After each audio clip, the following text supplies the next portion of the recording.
On the 5th anniversary of my unrequited love for Chloe, she brought a guy home for my birthday party. She held his hand with an easy confidence, her laughter echoing in the crowded room. "Aren't you tired of this?" she asked me, her voice light. "You should look at someone else." She tilted her head and casually pointed toward a slender girl who was pretending to be asleep on the sofa in a dimly lit corner of the room. "How about Maya? Maybe you could give her a shot." A faint, tired smile touched my lips. "Sure," I said, my voice barely a whisper. A short while later, Chloe was pounding on the door to the room where Maya and I had ended up. Her eyes were red, and she was grinding her teeth. "Let Leo out!" she demanded. I opened the door just a crack, woken from a light doze. "Who is it, Maya?" I asked from just inside the doorway. Maya leaned against the doorframe, the fresh marks on her collarbone standing out starkly against her pale skin. She smiled, a lazy, satisfied expression on her face. "Just the delivery guy," she replied, her voice smooth as silk. "What's taking Chloe so long?" Gloria shouted from inside the main suite where the party was still going. Someone else answered. "She went to go pick someone up. They're on their way now." Who could possibly be so important that she had to go get them herself? The question hung in the air, and I felt a familiar knot of unease tighten in my stomach. I looked down at my phone, the screen still illuminated by the message I'd sent to Chloe an hour ago. "Are you almost here?" No reply. I scanned the room, recognizing nearly all of her friends. Most of them were already here. The unease grew. In the next moment, the suite door swung open. I turned my head, and the sight felt like a physical blow. Chloe, who was usually so reserved and cool, was wearing a soft, gentle smile as she stood huddled close to a man I didn't recognize. He was wearing a simple white shirt, and Chloe's own jacket was draped over his shoulders as he leaned into her. The chatter in the room died down instantly, and I could feel dozens of eyes shift from them to me. I blinked, trying to clear the sudden sting from my eyes, trying to make sense of the subtle shifts in Chloe's expression. It was a painful realization. Her normally cool gaze now held a warm glow, and the slight curve of her smile was wider and more genuine than any I had ever received from her. It was clear she was genuinely taken with this guy. The young man in the white shirt stuck his tongue out in a moment of awkward charm. "Sorry we're a little late," he said. "It's Chloe's fault. She wanted to stay in the car a bit longer." He then looked directly at me. "You must be her brother," he continued. "She said it's her brother's birthday today and she wanted us to meet. Before he could finish his name, Chloe cut him off, affectionately ruffling his hair. She then turned her gaze to me, her voice clear and carrying across the quiet room. "Leo, call him brother-in-law." I stared at her, her form silhouetted against the bright light of the hallway. Her features were as delicate as I remembered. The perfectly formed nose, those captivating, sparkling eyes. I had met her when I was 16 and fallen completely for her by the time I was 18. In all the years since, I had watched her admire mountains, rivers, and fields of flowers, but her gaze had never once turned to me with that same appreciation. She had kissed me once while she was drunk, only to soberly explain that she'd mistaken me for someone else. She would often say things like, "Leo, as long as I'm around, no one will dare to bully you." And I suppose I always imagined she might dislike me, or even hate me, but that she would never truly abandon me. I never thought it would happen today. After all these years, with our feelings tangled into a complicated mess, I was more exhausted than anyone, more desperate to finally let go. This birthday was supposed to be my last attempt, a final chance for myself. But I hadn't realized that she was even more eager to sever the connection than I was. Taking a deep breath, I forced a smile. "Hi, I'm Leo." In the dim lighting of the room, I might have imagined it, but I thought I saw Chloe's face falter for a split second before her own smile returned. "Leo, I hope this isn't another one of your tricks," she said. I knew she was referring to an incident a year ago when I pretended to go on a blind date she had set up, only to leave the person waiting at the restaurant. I pushed a knife into the center of the 3-tiered birthday cake, my voice steady. "You're overthinking it." She remained skeptical, a smirk playing on her lips. "Maybe you really should look at other girls." Suddenly, she raised her hand and pointed to the girl in the corner. "I think Maya isn't so bad. You should give it a try." The girl she was pointing at wore a black top, her arms crossed as she lounged on the couch. A black bucket hat was pulled down low, hiding most of her face and giving her an unapproachable air. She was Maya Lin, the youngest daughter of the Lin Group and a top-tier professional race car driver. She never seemed particularly close with Chloe, and they didn't socialize much, which made her presence here tonight all the more strange. Everyone in our circle knew I held no real influence with Chloe, but this wasn't the time to dwell on that. Chloe had effectively blocked my exit, trying to dismiss me. I stood up, glanced at Chloe one last time, and then walked with a newfound sense of purpose toward Maya. I gently shook her shoulder to wake her up. As she lifted her hat, her sleepy eyes, still slightly dazed, focused on me. Her tone was surprisingly familiar. What's up?" The thing was, we weren't familiar at all. I had barely spoken a handful of words to her over the years, and we had certainly never exchanged contact information. Staring at her fair and delicate face, I felt a wave of embarrassment. I mustered my courage, pulling a business card from my wallet and handing it to her, pretending to ask with a calm I did not feel. "If you ever have a need for custom mechanical arms, you can contact our company." My voice was so quiet that only she could have possibly heard it. To Chloe and everyone else in the room, it must have looked like I was simply handing her a card, perhaps extending an invitation. Maya seemed to wake up completely then. She ran a hand through her silky hair and let out a light chuckle. Her fingers pinched the corner of the card, and whether it was intentional or not, she made sure her voice was loud enough for others to hear, her tone laced with amusement. "All right, I'll contact you then." I turned away calmly, walked back to the cake, took a symbolic spoonful, and then simply told everyone to enjoy themselves before I walked out of the suite without a single look back. As I passed by Chloe, she wore no hint of the triumphant expression I had expected to see. Instead, she looked grim. She tugged hard on the arm of the man in the white shirt standing beside her, ignoring his repeated winces of pain. As I walked past her, I thought to myself, "Goodbye, Chloe." After I left, the room erupted in chatter. "Chloe, aren't you worried that Leo will actually leave you for good this time?" "No way. You know how much he loves Chloe. He probably just got angry. He'll be back, obedient as ever in a couple of days." "True. Chloe has messed around a lot over the years, and he's always been right there at her beck and call." But then someone else chimed in. "But Chloe, Leo is so handsome, and he's been so devoted to you for all this time. How come you never fell for him?" Chloe took a sip of her drink and replied with indifference. "What, you like him?" That person sheepishly scratched their head, muttering, "Well, he doesn't like me." Then someone turned to Maya and asked teasingly, "By the way, Maya doesn't like Leo's type, does she? His plan to use you to make Chloe jealous might just fail."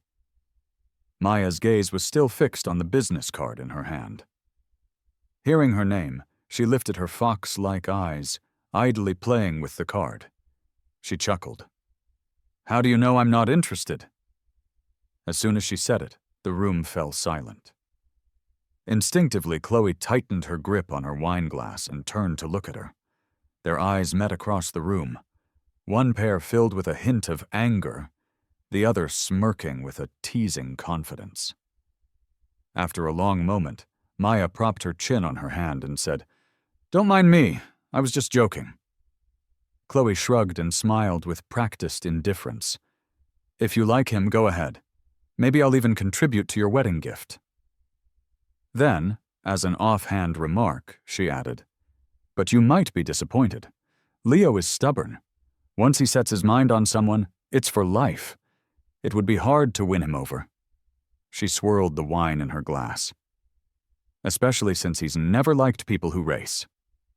The message was unmistakable. Chloe was smugly and confidently letting Maya know that Leo would only ever have eyes for her. Maya simply narrowed her gaze at Chloe, showing no emotion beyond a slight curl of her lips. But that small smile was glaringly obvious to Chloe, though she told herself she couldn't care less.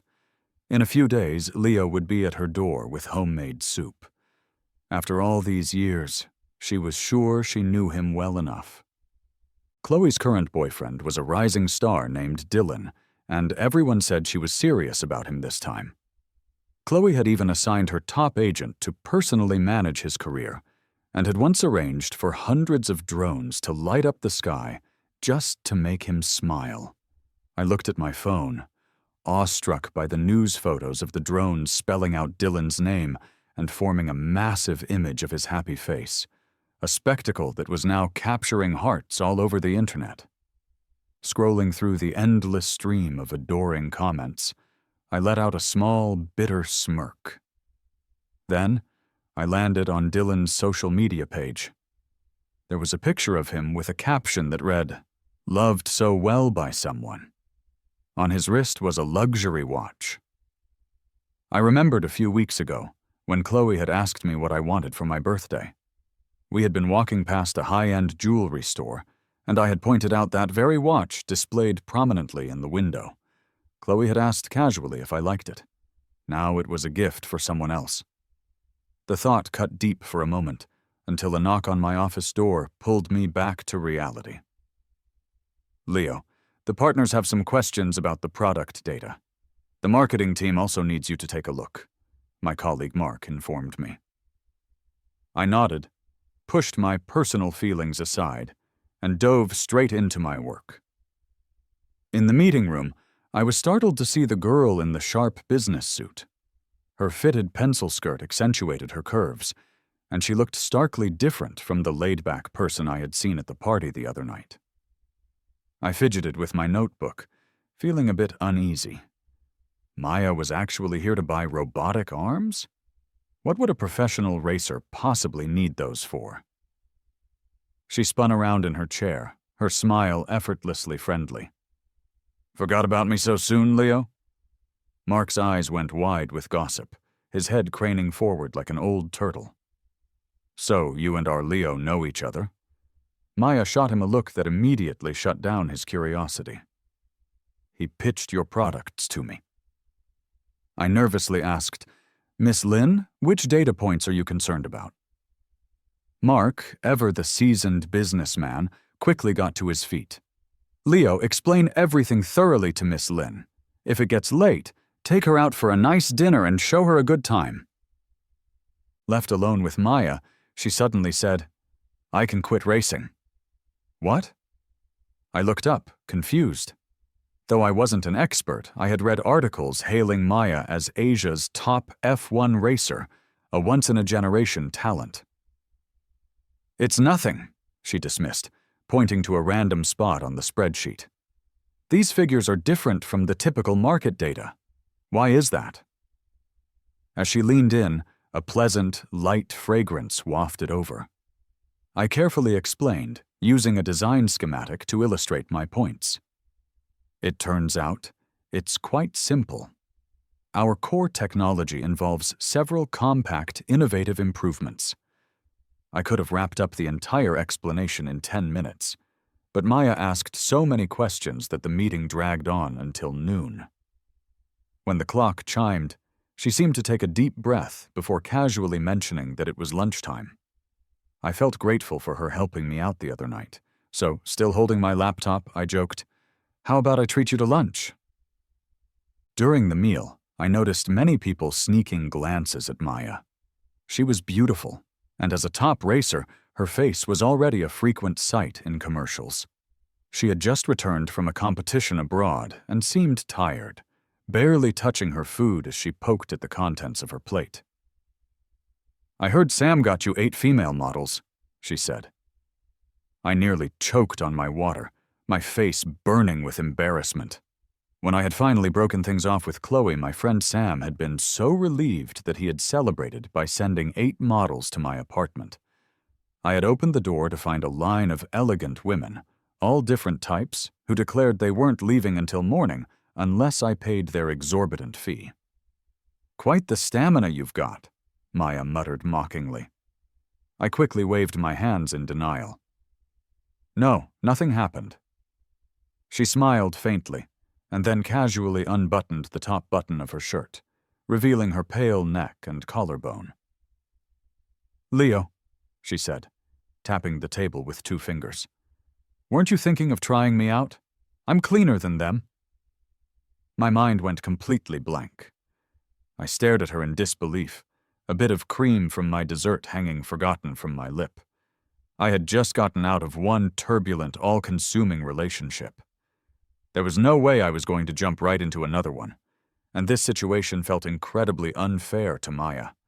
No matter how I framed it, I couldn't use someone's feelings just to distract myself from my pain over another. After thinking for a moment, I whispered, "Rabbits don't eat the grass around their own burrow."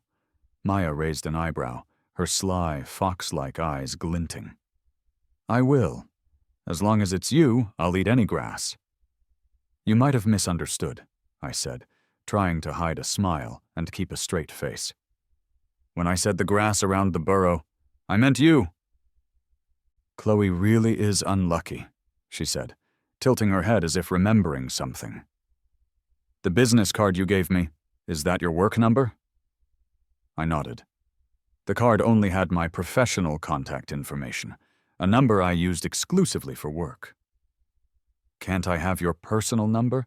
she asked, her lips pressing together into a thin line. After a pause, she looked a bit sad. "It's okay if I can't. No worries." The beautiful young woman lowered her eyes, and a small teardrop-shaped mole just below her eye looked like it might shatter. Something possessed me, and I took out my personal phone. Later, I told Sam about what happened with Maya, and he rushed over looking worried. "Leo, don't be a fool," he said. "Maya runs with Chloe and her crowd. Who knows what kind of bets they're making behind your back? Maybe they're setting you up just to have a laugh at your expense later. I know Chloe too well." I nodded like a pecking chicken. I know, I won't do anything reckless." But then Sam's face suddenly twisted into a strange grin. "Let her try to bait you or whatever. But make sure you sleep with her first. Maya's got the looks, the money, and the body. She's worth it." "Sam?" I called out, exasperated. Right then, my phone, which was sitting on the table, started to ring. It was Chloe. "Leo," she drawled, her voice lazy and familiar coming through the receiver. "Do I really have to be the one to coax you? You won't even answer my calls." Just as Sam was about to start yelling into the phone, I motioned for him to stop and calmly said, "Chloe, aren't you the one who told me not to like you anymore? If there's nothing important, please don't call. Your boyfriend wouldn't like it." Chloe was silent for a moment. Then she let out a short, sharp snort. "Fine. Let's see who you end up liking, Leo." The call ended abruptly. I gripped the phone tightly in my hand. Sam once told me that I was Chloe's puppet, summoned and dismissed at her will. He had harshly suggested that I wasn't even a backup plan, that Chloe wouldn't look my way, even if she had no other options. Only I knew why Chloe was always so certain I would never leave her. Those who have walked through complete darkness are reluctant to let go of a source of light, even if that light no longer shines for them. At 16, my life went from happiness to ashes. An unexpected accident at the factory where my parents worked took them from me, leaving me an unwanted orphan. A white cloth covered 2 charred bodies. A policeman shielded my eyes. "Don't look. Just say goodbye to your mom and dad." The incident caught the attention of a journalist who wrote a long article exposing the lies surrounding the accident, which the Harrison family, the factory owners, had claimed was due to my parents' negligence. To calm the ensuing public outrage, Mr. and Mrs. Harrison begged to adopt me, then had their charitable act broadcast far and wide. Their company's stock prices soared. Dressed in the cheapest, most worn-out clothes, I entered the Harrisons' mansion and lived in the maids' quarters for 7 years. They would toss me a set of decent clothes for appearances whenever their reputation needed a boost, and I would smile for the cameras. Like when my stellar exam scores got me into a prestigious university, they shamelessly grinned for the photographers, accepting praise for raising such a fine young man. "We owe it to Mr. G. For 4 years we've been very attentive to Leo's life and studies. We never miss a parent-teacher meeting." In truth, after enrolling me in that elite high school, they had left me to fend entirely for myself. In that privileged circle, news and gossip spread like wildfire. "Who knew he could be so cunning? They say he's not very bright." I wasn't unintelligent. I was shell-shocked, suffering from severe PTSD after my parents' death. My reactions were dulled for about a year, but they labeled me. "Here comes the fool again. You really can't judge a book by its cover. A rich kid once accused me of leeching off their wealth so soon after my parents died." "If I were your parent," he sneered, "I'd rise from the grave. You didn't even let their bodies get cold before you started calling other people your family." I looked up, my eyes dark, and quietly protested, "It's not like that. The Harrisons adopted me." But that explanation only fueled their disdain, as if my poverty was the greatest crime of all. It was only later that I understood that my very existence disrupted their cherished sense of social hierarchy. Someone from the lower rungs of society shouldn't be standing among them. "Leo, what's with your arrogance? Why don't you bow your head?" Bullying is rarely the act of just one person. Nobody wants to be the one singled out. But once there's an instigator, everyone else blindly follows, escaping individual blame while their most primitive, extreme emotions come to the surface. A red-headed guy once flicked a lit cigarette down the collar of my shirt, shrugging as he said, "Sorry, my hand slipped." A boy in shorts locked me in a bathroom stall, then reported to the teacher that I was skipping class. A round-faced, friendly-looking boy handed me a box of cookies with thumbtacks hidden inside. They all laughed as blood trickled from the corner of my mouth. I tried turning to the teachers for help, but they were powerless. One teacher who had once tried to stand up for a bullied student ended up with 2 broken ribs. A young, newly graduated female teacher couldn't meet my eyes. "Leo, if you're hurt, come to my office. I'll get you some ointment." I told the Harrisons what was happening, but they only looked on coldly. "If you would just leave other people alone, why would anyone pick on you? Don't make trouble for us." Silently, I lowered my head and returned to the darkness. Then, Chloe appeared. She was like a goddess, lifting me out of my despair. Her family owned the largest share of the city's top high school, making her untouchable. At 16, she had long, ash-gray hair and wore the pure white school uniform with a rebellious flair.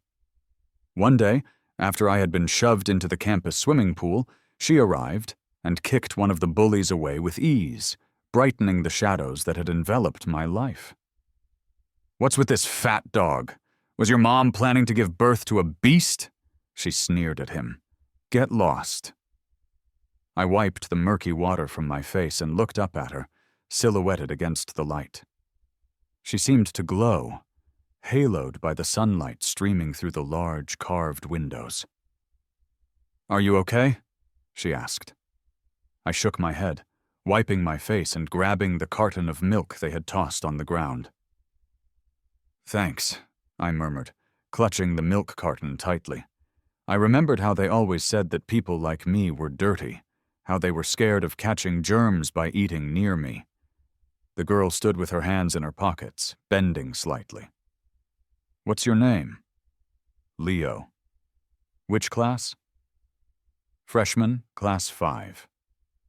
At that moment, I wondered if my parents had seen that I was being bullied and had sent someone to protect me. No one could have guessed that Chloe would become my guardian angel during those dark teenage years. I would sit upright at my desk, completely focused on solving problems, while the teasing continued endlessly around me. Just when I had grown used to it, Chloe grabbed a wooden stick from who knows where and fiercely struck the hand of a boy who was taunting me, leaving it raw and bruised. Then she glanced back at me casually. "What are you staring at? Get on with your work." Later, she fearlessly declared in front of everyone, "Leo, if he hits you, you hit him back. If you kill him, I'll take the blame." I held the stick she gave me, shaking my head repeatedly. She scoffed. "Coward? When they bully you, they think the same thing. If you kill him, the worst-case scenario is a payout. Who doesn't have some cash?" "I can't," I said, no longer speaking slowly, my voice serious. "We can't fight violence with violence. We can call the cops." She raised an eyebrow. "You might as well just beg me. I'm more useful than the police." I walked with big steps behind her, one step at a time. The summer wind rustled through the leaves of the trees, their shadows falling obliquely across the path. Her shadow fell on me, and my shadow fell behind hers. She often told me, "Focus on your studies. Just keep reading your books." And because of her, nobody pulled on my collar or used my notebooks to clean the floor anymore. She went to the Harrisons' mansion and sat down boldly, showing no respect. "Mr. Harrison, if you can't raise a son, just say so. I'll help you." At 17, Chloe dyed her silver hair back to a natural black, and her features became even more sharp and expressive. Later, those bullies were exposed one by the media. Nobody dared to suppress the news this time, and their parents all ended up at Chloe's house. Chloe raised her chin toward me as I stood there, clutching the straps of my backpack. "Make those brats kneel and apologize properly to him. Then I'll consider letting this go." Gradually, I straightened my hunched back. I lifted my head, which had always been lowered, and I started to walk through the school with my eyes looking forward. Those classmates who had previously been warned against talking to me began to openly smile and greet me. My life was no longer stuck in the mud. I lived like a normal person. I could laugh and get angry. The sleeping pills, the knife, and the rope I had hidden away in my room were never needed again. The year I turned 18, Chloe took me to see the fireworks. "I like you," I said, nervously tugging on her sleeve. "Chloe." No one knew how long it had taken me to practice saying those 3 words. She turned to look at me, momentarily surprised, before pulling out her phone to record. "Say it again." Though I was confused, I stammered and blushed, repeating the words. She didn't say if it was good or bad. She just ruffled my hair. "All right, I got it." Feeling a bit lost, I lowered my head and never brought it up again. That confession lingered between us for 5 whole years. It was as if I had handed her a knife to wound me with, becoming her unwavering support, allowing her to act rampantly with no fear. It was as if my confession had unleashed some dark desire in her. Throughout those years, she had a string of boyfriends that was like a revolving door, vibrant, sweet, domineering types. But without exception, none of them ever stayed for more than 2 weeks. Sometimes her boyfriends would come to me, crying as if the sky was falling. Chloe, on the other hand, always remained cold and indifferent. She would smile gently, but her tone would be icy. Did I ever tell you to stop appearing in front of me? Let's end things on good terms. Don't you get it? I sometimes wondered if, back when I was 18, I had never confessed, would Chloe have turned out this way? I rested my head in my hands, the memories pricking at me like thorns. Tears fell steadily onto my desk. Initially, I had wanted to ask her why she had saved me, only to later discard me like an old rag. But eventually those questions lost their meaning. My phone lit up. A message popped up. There's a party on the 7th at 8 p.m. I sent the clothes over. Be on time, ho. Chloe. She was always like this, hurting me recklessly, and then casually demanding my time. She always believed that I couldn't live without her. I deleted the message, then went into my contacts and blocked her number, her social media, everything. Chloe, the kindness you showed me in my youth, I have repaid with years of devotion. It's you who didn't want it. Since you didn't want my love, I'll take it all back. Maya's approach was as bold as she was, invading my life within just a few days. I heard she had gotten lost when she was 7 years old and was only found again by her family when she was 13. So now they were making up for lost time by lavishing her with anything she wanted. For example, a major project that was originally slated to go to her older sister's company was given to her without a second thought, just because she asked for it. Backed by immense family wealth and a formidable reputation she had built from a young age, Chloe had once described her as talented but arrogant, with a terrible temper and a long list of demands. I stared at her profile picture, bewildered by what she could possibly want from me. I couldn't believe that she suddenly liked me. We had known each other for years. If she had feelings for me, it wouldn't have just started now. All those years of insecurity and sensitivity had consumed me. My love for Chloe had taken all of my courage, so much so that I felt completely unworthy of love, let alone from someone as dazzling as Maya. Leo, my friend Sam said, frustrated, you're more than worthy. You deserve someone like Maya 8 times over. For all these years, it's been Chloe's fault. She's been pulling all the strings, knowing how you feel but still dragging you along and controlling you. I mean, did you commit some major crime that she has on you to make you listen to her like this? I widened my eyes, shaking my head. No, I'd never do something like that. Sam rolled his eyes toward the ceiling. He had been my only good friend over the years, the only one who didn't mind that I sometimes thought a little slower than others. Sam, I won't like Chloe anymore, I promise. I won't listen to her either. I'll trust you this one last time, he said, tapping my forehead. He then reminded me, whether there's love or not doesn't have to stop you from having some fun, especially with someone like Maya. Just go for it. Maya had a private racetrack in the west suburbs, a massive facility spanning almost 80,000 square meters. It was where she trained since coming back home, and she kept a top-notch racing team there for daily practice. Leo, today's prize is a top-quality diamond. It's not worth much. You should win it so you can mess around with it. It's cool. To her, the diamond wasn't worth much, but on the market it would be valued in the tens of thousands. Maya was dressed in a red and white racing suit, a black helmet tucked under her arm as she leaned lazily against the railing. She was tall, with long legs, and her black hair was neat and sleek. I turned to look at her, squinting in the bright sunlight, and said seriously, I don't want it. When you take something from someone, you owe them. Maya looked down at my serious side profile and chuckled softly. Her every move was perfectly calibrated, never too aggressive and never awkward. Yet she wasn't naturally gentle. She was wild, unrestrained, and openly bold. When the race started, Maya sat in the car, her face hidden under the black helmet. Her dark eyes locked onto me, sitting in the stands. She smiled silently, as if to say, "Wait for me, Dot." The tires screeched, and the dazzling blue car roared off like a swift arrow. The big screen in the center of the venue tracked each car, with in-car cameras providing real-time feeds of the drivers. Maya looked calm as she braked and turned with smooth efficiency, showing no panic even at the sharpest curves. The steering wheel spun hard, and the high-grip tires screeched loudly against the asphalt. The car's spoiler scraped against the guardrail, sending a shower of brilliant sparks into the air.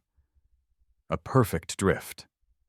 As the thrilled crowd cheered, Maya ran over to me, slightly breathless. Her fox-like eyes curled at the corners when she smiled, and that tiny, teardrop-shaped mole seemed to lift with her expression. She casually measured the diamond against my hand, seriously trying to find the right spot for it. Looking into her eyes, all I could see was my own reflection. I blinked. Her warm breath seemed to fill my chest, making my heart race. Leo. Stunned, I replied. What's my name? She laughed. What a tease.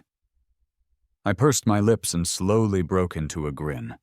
A black Bugatti was parked by the side of the road. The empty, quiet road was wrapped in a dark, damp atmosphere. Breathe. Don't hold it in, Maya whispered. She moved away from my lips, which were soft and shiny from her kiss. She amusingly used her fingers to wipe them. Just as she finished talking, Maya leaned in for another kiss. Every kiss came with a gentle nibble. Her kisses moved down to my collarbone, licking and tearing at my shirt. My chest beat wildly as if it wanted to challenge her commanding kiss. Maya. My voice was a soft mutter between our lips. Take it slow. A sultry, intoxicating voice made my scalp tingle. She buried her head in my neck, her voice as luring as a siren's song. Use me, then. Whether it's for revenge or for tension relief, she tempted. I'm willing. No strings attached. In the darkness, she was like a fallen angel, luring me step by step into her world. The only thing I remember clearly from that night is that at the end, she had me leave a deep, possessive mark on that pale, firm collarbone. Chloe, what are you up to? Hurry up already! The birthday girl, Sarah, shouted at Chloe, who was standing on the balcony. Greg leaned over to glance at Chloe's phone and blurted out, Did Leo block you? Chloe shot him a cold glance, turned off her phone, and said flatly, I've spoiled him these past few years. Greg hissed and gave her a fair warning. You better be careful. He might be serious this time. Don't come crying to me later. Chloe looked at the distant city lights, squinting slightly as she twirled her phone between her fingers. Greg, she said confidently, he can't forget me. He'll never forget me in this life. Who can forget the light that saves them? Greg had met Chloe later on, so he didn't know much about our shared past. He motioned with his chin toward the party inside. Maya came tonight too. I can't believe she actually showed up for Sarah's birthday. Chloe and Maya were not exactly close. Their worlds barely overlapped. Maya's sudden friendly gesture 3 years ago had even surprised Chloe herself. After the initial excitement, a group of them gathered to play cards. Sarah noticed the mark on Maya's neck, pointing at it as she excitedly asked, Maya, did you get a boyfriend? For a moment, the card table went quiet, and everyone looked at her simultaneously. Chloe, who had been fiddling with her phone on the couch, paused and lifted her gaze as well. After a moment, Maya nonchalantly touched the spot on her neck and replied, No. People thought she was going to say it was an injury or something, but Maya smoothly added, Still pursuing. Once it's official, I'll bring him to meet you all. She tossed a card onto the table, reigniting the room's energy. Everyone cheered her on. Of course you'll make it. Who could possibly resist Maya's charm? I'm waiting to see which young master managed to enchant our Maya. Chloe, you're impressive. Leo and Maya really don't stand a chance. Maya lowered her head and quietly looked at Chloe. Their eyes met, and Maya gave a distant smile. She wasn't ready for Chloe to find out just yet. Leo hadn't fully opened up to her, and she felt insecure about her ability to keep him. Plus, being the newcomer in this long-standing dynamic, their shared history weighed heavily on her, making her feel like she was constantly playing catch-up. Besides, she worried that if Chloe found out that someone else truly cared for Leo, she might not let go so easily and would come back to complicate things. At that point, she felt even less sure if Leo would ditch her for Chloe. Chloe, staring hard at the mark on Maya's collarbone, found it especially glaring. After a while, she looked away, trusting her gut feeling that it couldn't be what it looked like. Leo was well behaved. He wouldn't do such a thing. That day, the Harrisons called me. "What on earth are you doing out there? Why have all our business deals with Chloe's family suddenly stopped? Are you completely useless? You can't even keep a handle on Chloe now? Go and apologize to her immediately. How dare you defy her?" I replied coldly. Aren't the Harrisons satisfied after benefiting from my connection to her for so many years? Don't forget, I have no legal relationship with you, and I am not obligated to work for you. If Chloe was willing to work with the Harrisons, it was only because of a few favors she was letting go of on a whim. The Harrisons were completely out of touch, thinking that they could demand whatever they wanted from Chloe. Yet I hadn't expected these deals to mean so much to them, enough for them to join forces against me. In the penthouse suite of a hotel on the 65th floor, I collapsed to the floor, my body feeling weak and overheated. My phone had already been taken from me. Rushing into the bathroom, I splashed cold water on my face, trying to cool down the heat that was surging through me. I shattered a glass on the sink and, without hesitation, made a sharp cut on my arm. My mind cleared for a moment. I stood in front of the brightly lit mirror, looking disheveled, with blood and water mingling on my skin. Before that, at the homecoming banquet for the Harrisons' own daughter, they had dared to make a move on me so openly. The hotel door swung open, and someone walked in with leisurely footsteps, leaning against the doorframe. I was relieved to see it was Chloe, and I let out a breath as I slid down to the ground. Before I lost consciousness, I heard Chloe kick a chair and shout, "Amy!" When I woke up in the hospital, Chloe was playing on her phone by the bedside. I moved my hand, and she looked over, saying coolly, "You really get outplayed at every step. All my years of teaching you went to waste." I didn't answer her.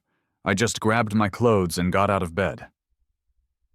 "Leo," she spoke, her voice steady. "Would it kill you to just soften up to me for once? Just ask, and I'll fix your family's problems." I looked at her.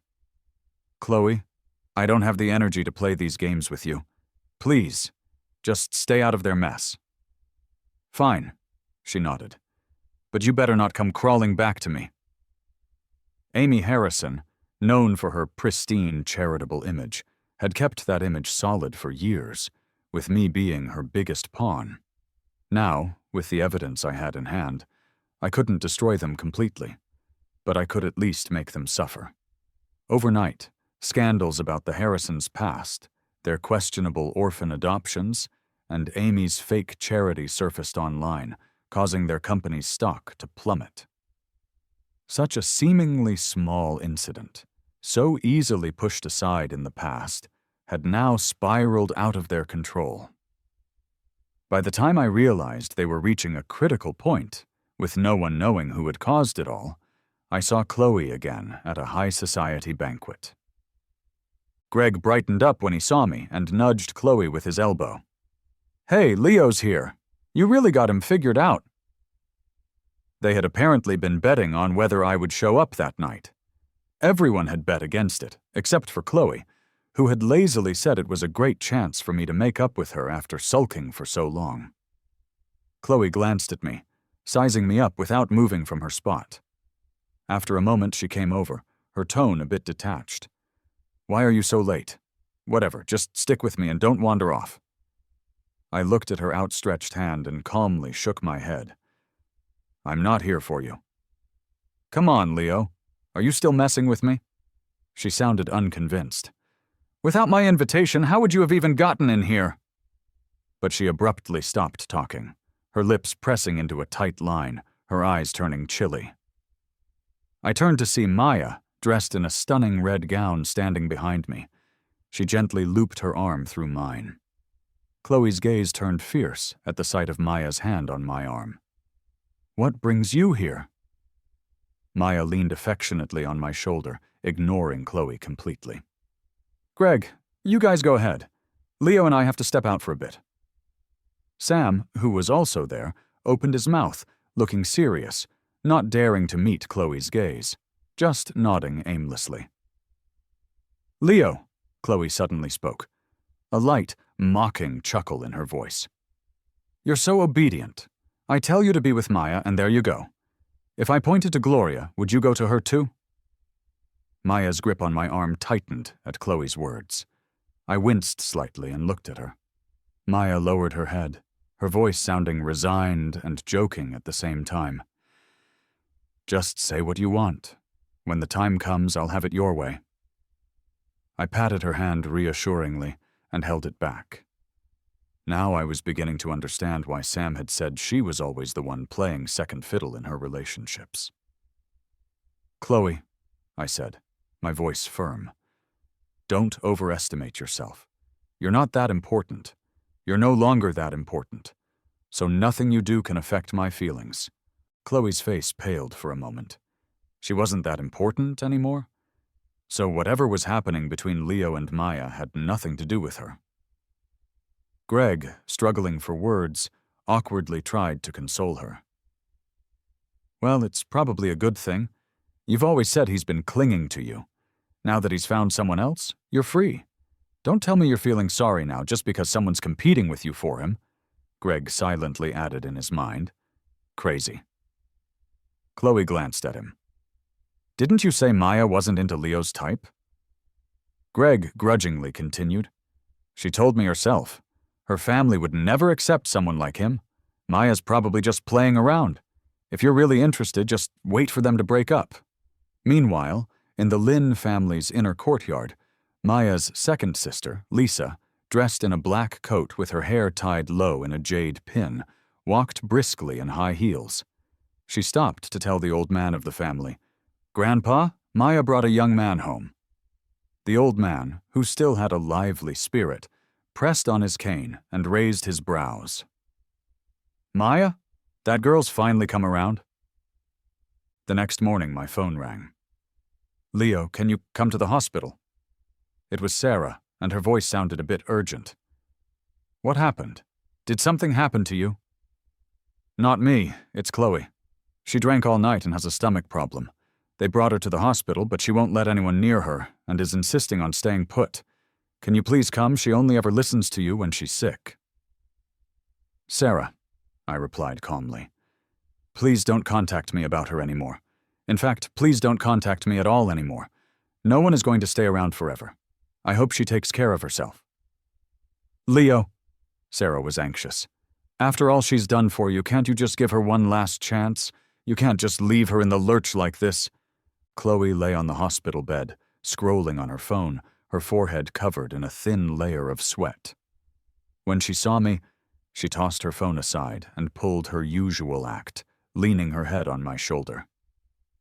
"You little ingrate! I'm in so much pain!" I nudged her head away, my tone flat. "Where's your boyfriend?" She shrugged, unconcerned. "We broke up ages ago. You and Maya are probably broken up by now, too. You played it big this time, I'll concede, okay?" She was still so unfazed, so perched atop it all, as if one word of submission from her and I would come running back, surrendering obediently. I looked at her silently for a while, and then shook my head. "Chloe, I really like Maya.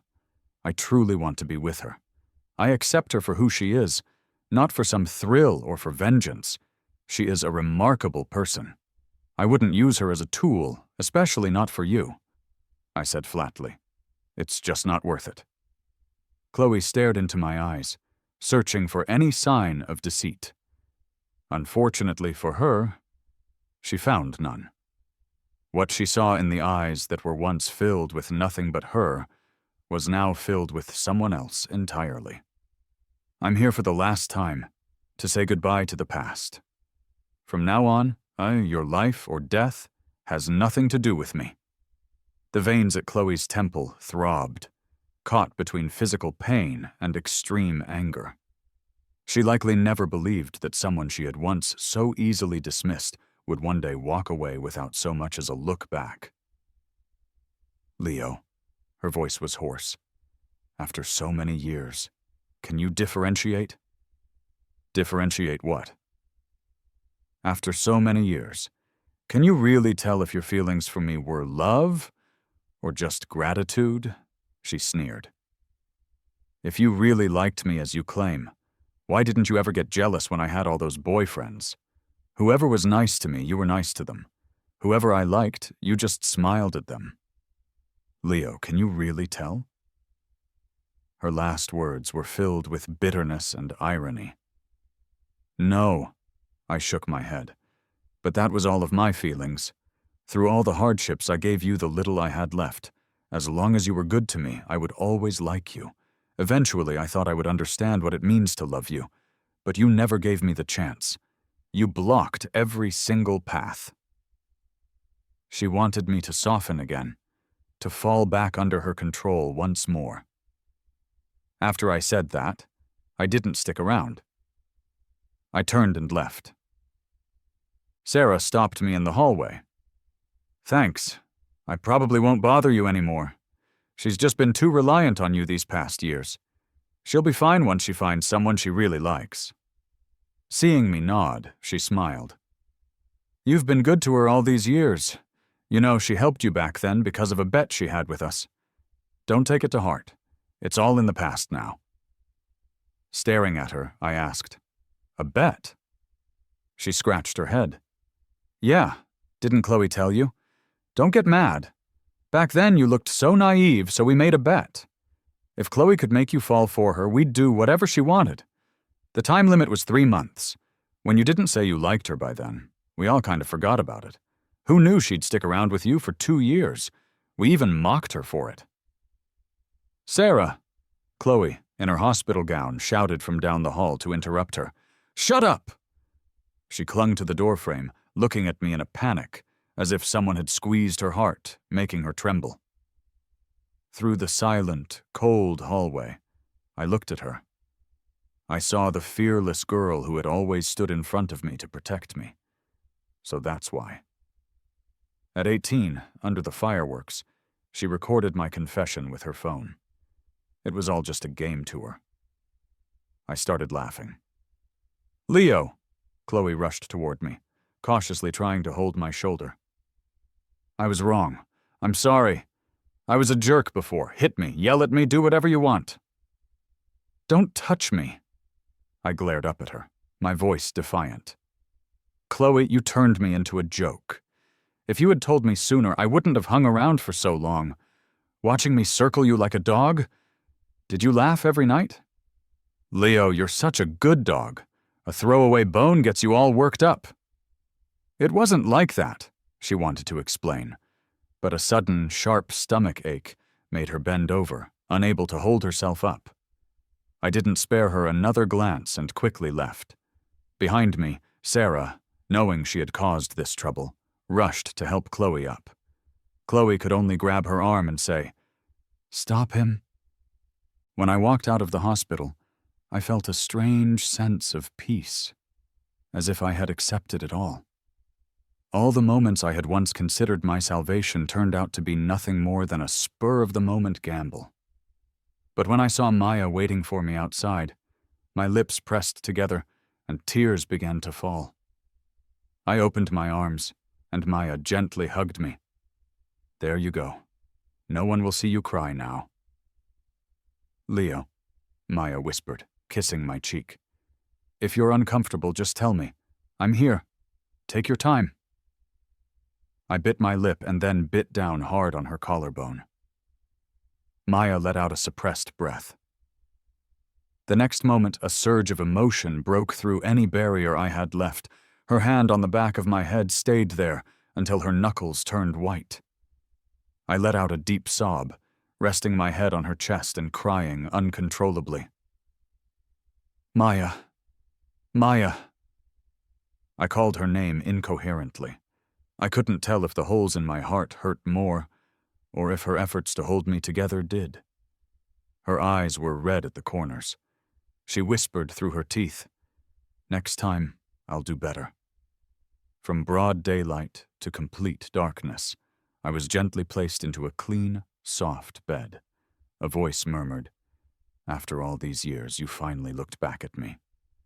Meanwhile, Chloe, unable to contact me, sat in her car under my apartment building all night, dressed in thin clothes.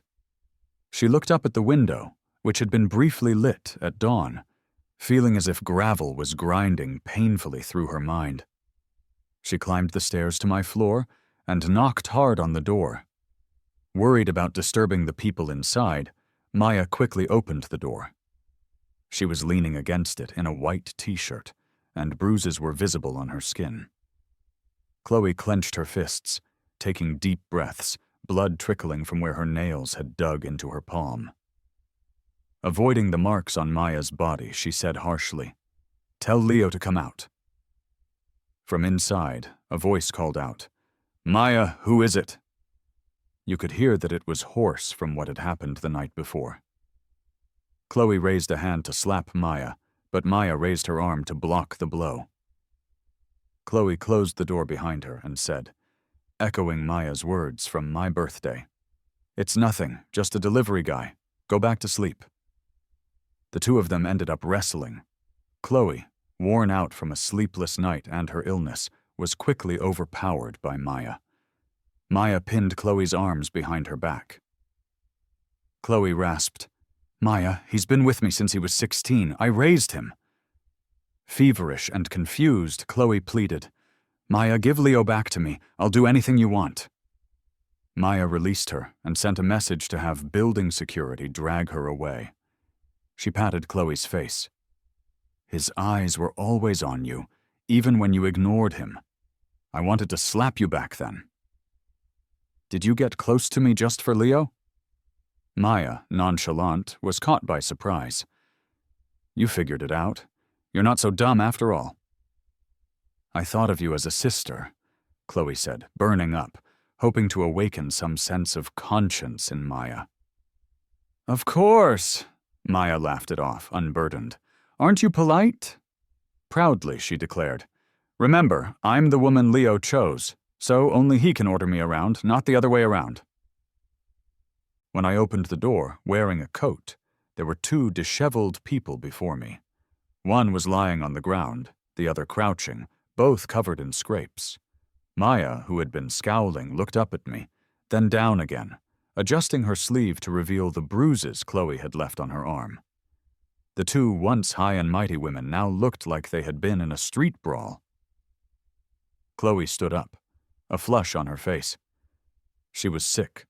Her fever always left her red from her face down to her neck, alarmingly so.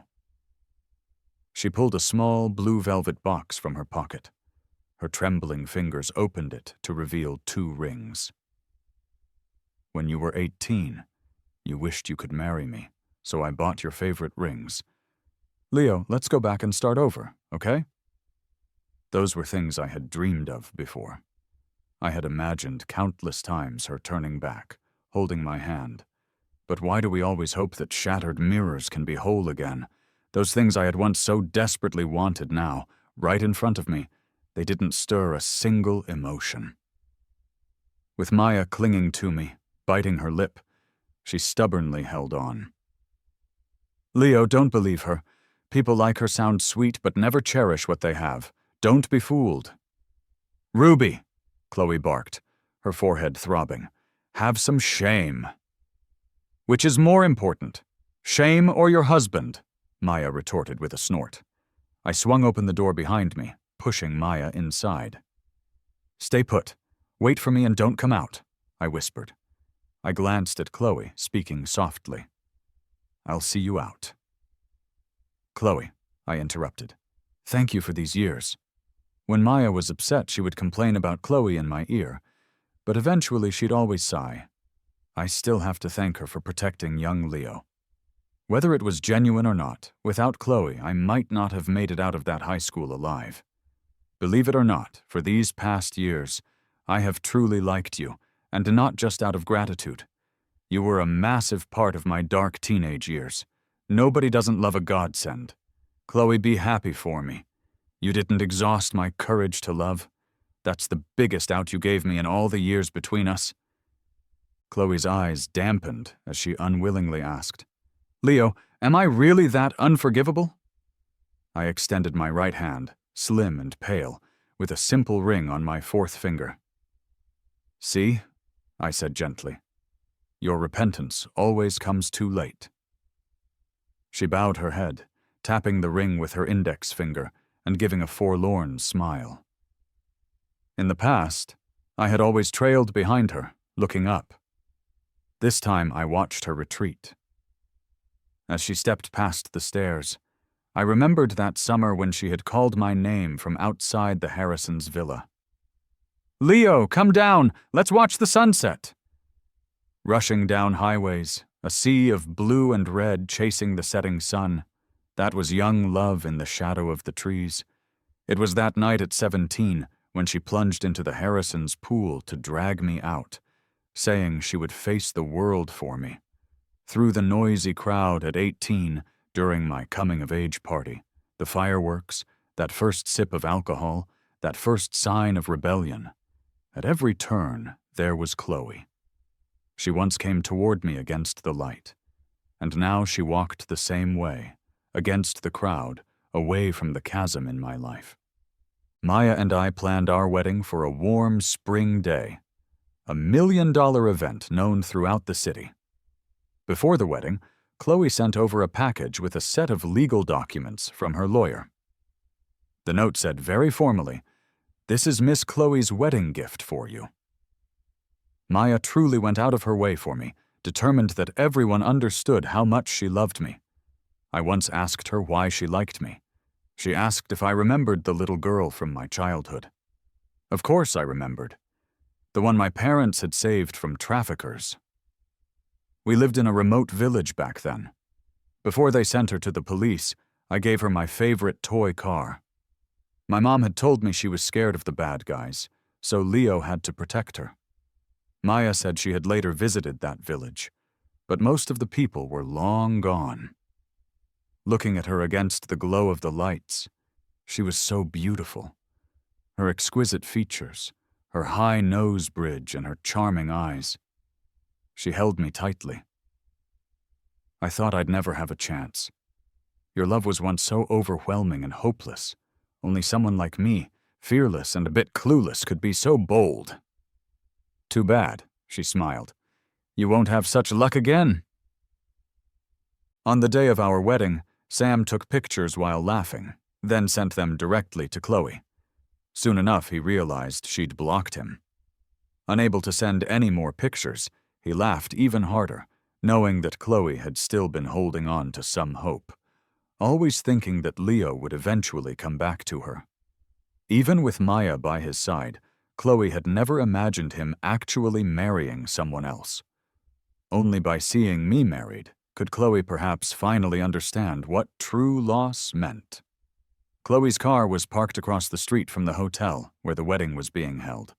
It was dark, the car tucked away in the shadows, the inside still and cold. She tapped on the driver's seat, her light-colored eyes hidden by the night's darkness, saying, "Greg, go take a look for me." Greg hesitated. "Won't you go see it for yourself? At least see him happy?" Chloe looked out the window, her mouth pulling into a slight, sad curve. "His happiness has nothing to do with me anymore. How should I feel watching it?